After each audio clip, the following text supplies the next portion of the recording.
Can we talk about Lifeweaver's perks really quick? Like, I feel that every time he gets changed or buffed, it's been pretty underwhelming. Because when perks were added back in Season 14, I felt like this would have been, finally been a good opportunity for Lifeweaver to get some love. But after spending quite a bit of time playing the patch and getting some experience with not all of his perks, don't worry, we'll get to that. I feel like he's just more annoying than he is good currently. Because if we talk about like the seed perk and everything, I don't really understand why we're still trying to make this work. For context, this part of Lifeweaver's kit was taken away on release and is now being given back to him via a perk. The thing is, because Lifeweaver has such an effective range, the chance of a teammate actually being near you when you die isn't guaranteed. And on the off chance that I do die in the convenient range of a teammate, it's most likely going to, or with what I think is, it's going to heal our Widow or an Ashe for maybe 20 points of chip damage, which isn't exactly my definition of great value. So I'm sure you could probably imagine I don't pick this perk, and I did want to know how much healing it actually did. So I did a few tests and I played like 5 to 10 games using it. And as far as I know, Overwatch doesn't track your healing on this as a separate stat. So after playing a few games, I had to go back and review all of the replays. And what I found was pretty silly. From my extensive research of about 5 games, no one, or half of the time, no one picks up the seed at all. The other half of the time, it'll do some healing, but it's debatable whether this healing actually did anything. And I think one could argue the value here, but I feel like my biggest complaint is that it's a passive. If you imagine Junkrat's Total Mayhem passive, I don't know if that's what it's called, was a perk, do you think anyone would pick it over a perk that made one of his abilities better?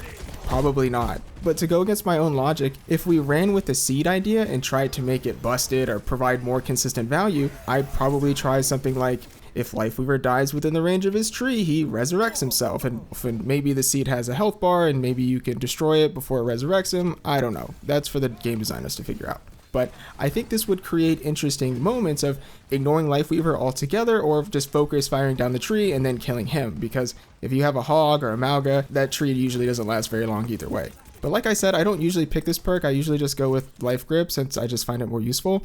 Even though having Life Grip also cleanses has been a thing for us 3 to 4 Lifeweaver players have wanted for a while, it's still like pretty awful. It has its moments and it'll cleanse an anti every once in a while, but it doesn't cleanse Discord and it doesn't break attachment of some ultimates.